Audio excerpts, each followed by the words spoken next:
of us, the pandemic has been filled with stress and anxiety and challenges that would shake up the healthiest relationships, especially because many people have been spending a lot of time together inside, which can result in too much of a good thing. So, how do you keep the love alive during this difficult time? Well, joining me now from New York is psychotherapist and relationship expert, Babita Spinelli. Good morning to you. Hi, good morning, Scott. Hey, I can kind of imagine some of the things that can go wrong, but specifically, what are you seeing? How has the pandemic impacted couples? Mm. Well, as we all know, relationships, marriage is hard work and hard enough as it is.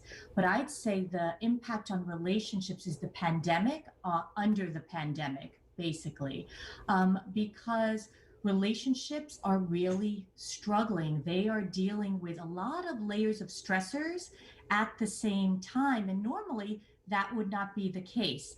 So they are dealing with perhaps some financial issues, a job furlough, parenting at home, and they're doing all of that without some of the external sources or outside stimuli that they used to have before. So it's quite a pressure cooker for a lot of relationships.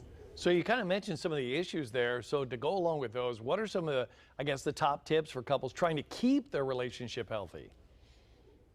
There's some really significant ones. So let's see, where do I begin? I would say the first one is reset expectations. Understand that this situation is not necessarily the norm, and try and give your relationship some grace. So reset what you might expect from each other. I'd also say the next one is do a pulse check. Check in with each other. How are you doing today? How are you feeling today? The third one is communication, communication. But the key, Scott, is this. Sometimes what's happening is there are these ad hoc communications, and each partner is struggling with their own stuff. Either they're depleted or stressed out. So I would say pick a time that works for both of you, figure out when that is, and really try and lean in with empathy when you communicate and figure things out together as a unit. Um, Fourth tip, it is okay to not be attached to each other. Now, what's happening, and this happens in smaller apartments, but even at home, couples might feel like they're like with each other all the time and they're really feeling suffocated. So, what I advocate to relationships is it is okay to take space. Doesn't mean that there's anything unhealthy about it. So, give each other the room. Maybe someone takes some time in another room to watch a show they like, someone else wants to read a book. Then you can come together, but allow yourselves to breathe. Another tip is to allow yourselves to have an individual self-care plan and support each other in that plan. And that's absolutely okay.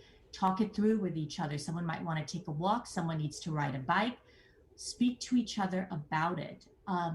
And last but not least, and I could go on, with my tips, would be there's a lot of burnout that's happening right now, whether someone is burnt out because of all the homeschooling or they're burnt out from the remote work. So I often will say to couples, a big tip is boundaries, boundaries, boundaries. Give yourself space to learn when you're going to shut it off, because if you do that individually, it does impact the relationship in a really healthy way and can really help the unit to feel less depleted. And then you can lean into each other to communicate and to be able to connect. I like it, Babita Spinelli. Unfortunately, we are out of time because I know we could just keep on talking to you. Thanks for being here. We do appreciate it. Thank you, Scott.